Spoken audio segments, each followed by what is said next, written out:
Olá, manhã de quinta-feira chuvosa, é um belo dia para mim que gosto de chuva.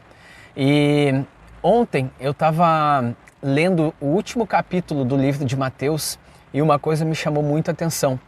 E por isso eu quis fazer esse vídeo aqui a respeito de uma estratégia, uma tática, uma armadilha que o inimigo das nossas almas ele utiliza, sempre utilizou ao longo da história e até hoje, e principalmente nesse exato momento da história, ele está utilizando, que é o sofisma de mente, que é a mentira com um pano de fundo de verdade.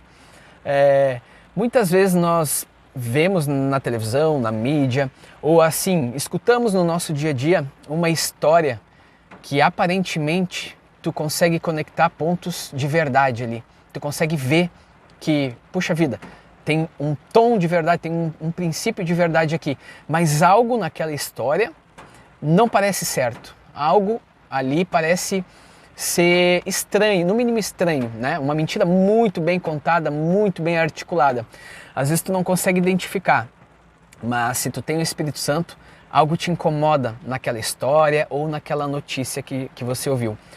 Isso é o sofisma de mente, é uma sugestão de Satanás, é uma mentira ou uma forma de engano que visa manipular a pessoa ou distorcer o cristão dos princípios de Deus, né? Desviar uma pessoa qualquer, né? A tática dele é sempre o engano para desviar do caminho as pessoas, né? Desviar as pessoas do caminho de Deus. E nesse capítulo de número 28 de Mateus, é após a crucificação de Jesus, né? Jesus foi crucificado e José de Arimateia, ele pede o corpo de Jesus, que ele quer dar um sepultamento digno para Jesus. Então ele tinha um túmulo escavado na rocha, ele pegou o corpo, ele limpou, preparou, né, o corpo e colocou nessa caverna, né, nesse túmulo feito na rocha. E após isso a vida se seguiu, os apóstolos ficaram tristes porque não tinham pleno entendimento das coisas que Jesus falava ainda. E nesse contexto, nesse momento da história, os chefes dos sacerdotes, eles se lembraram de uma coisa que Jesus tinha falado. Jesus disse que ele ressuscitaria depois de 3 dias. Então eles se reuniram para discutir assim, olha a maquinação do mal, né? Olha como o mal usava os sumos sacerdotes e por isso que Jesus pregava contra eles, né? O medo deles era que os apóstolos pudessem ir durante a noite, roubar o corpo de Jesus e reclamar e dizer que, veja, Jesus ressuscitou sem ter prova nenhuma. Então o que eles fizeram? Eles convenceram, né, a guarda romana a montar ali, a fazer um esquema forte de segurança para que o corpo de Jesus não fosse roubado. E assim eles fizeram. Só que o que aconteceu? O que a Bíblia nos conta? Que veio um anjo, removeu aquela enorme pedra e o anjo se assentou ali, né? Se assentou ali dentro do túmulo. Jesus não estava mais ali. Jesus já tinha subido aos céus, enfim.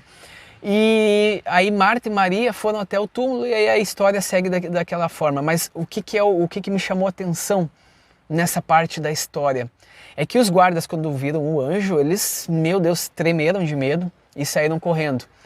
E era tudo que os chefes dos sacerdotes não queriam que acontecesse.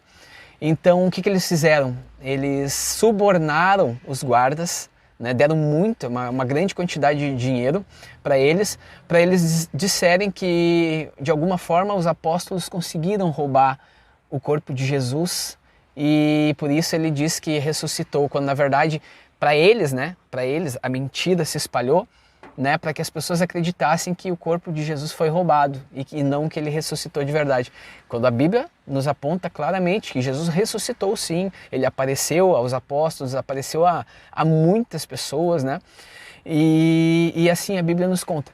Mas o que me chamou muita atenção é a mentira, a forma do engano. Eles tiveram a capacidade de espalhar a mentira que o corpo de Jesus foi roubado e é por isso que eles dizem que Jesus ressuscitou. O inimigo, ele faz isso até hoje, para distorcer a palavra de Deus, para distorcer princípios bíblicos, ele faz de tudo.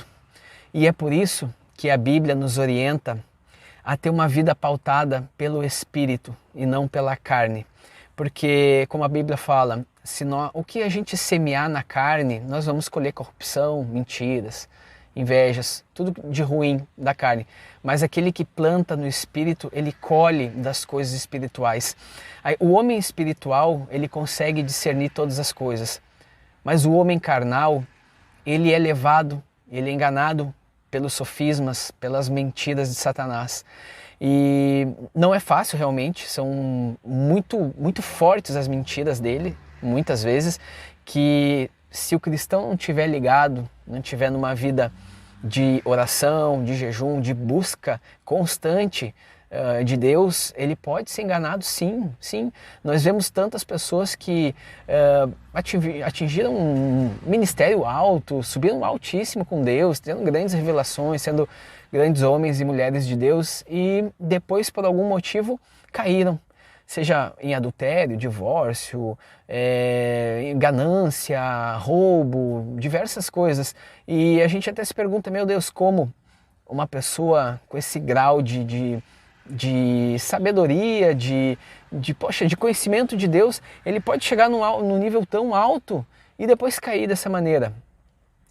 Também tem dessas coisas, o sofisma, o engano que entra sorrateiro, ele entra de uma maneira às vezes imperceptível, né? Ou às vezes até perceptível, mas tu tá naquela mornidão espiritual, naquele sono espiritual, não percebe e quando vê tu tá cometendo pecados que ao mesmo tempo tu pensa assim, poxa, mas eu ando com Deus há tanto tempo, né? Acho que isso não vai influenciar tanto, Deus me perdoa.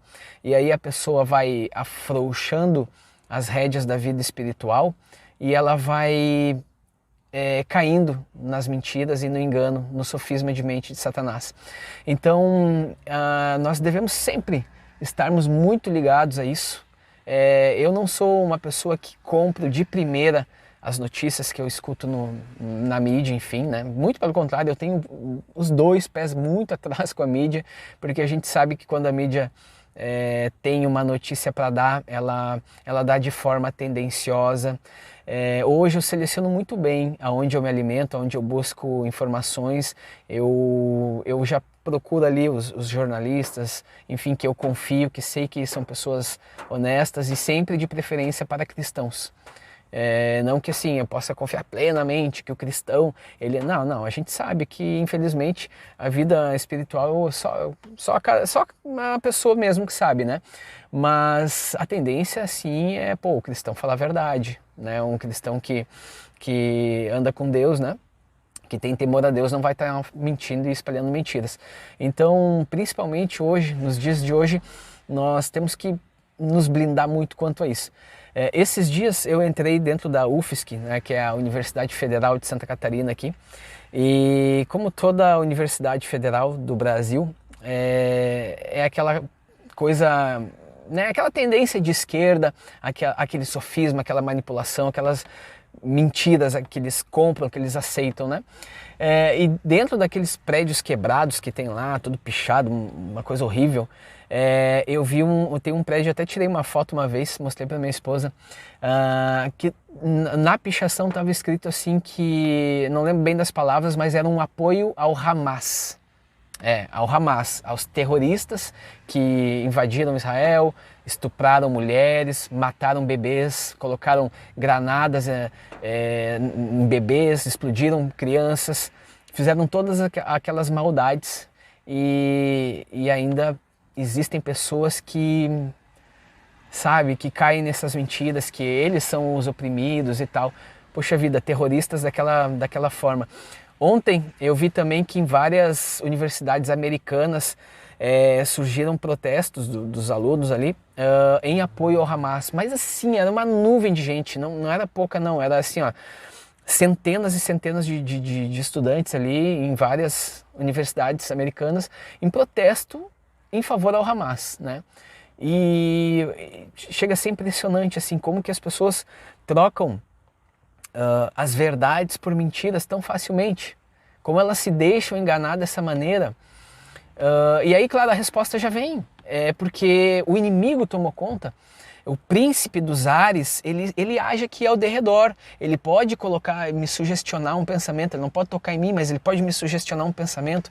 A briga nos ares de Satanás e seus demônios com os anjos do Senhor. E o inimigo, ele anda ao derredor. E a pessoa que não está bem firmada, infelizmente, ela vai cair para o lado do engano. Vai cair. Pode ser não nesse assunto, pode ser em outra esfera da vida, mas ele vai andar em engano.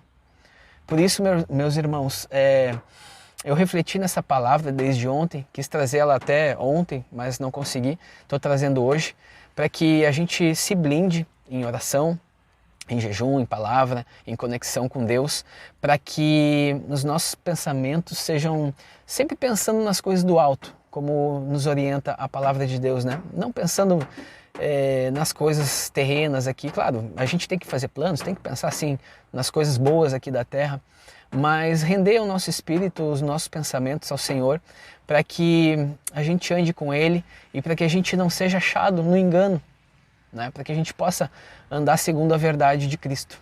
Tá bom, meus queridos? Que Deus abençoe, um excelente dia, uma excelente semana. Deus abençoe.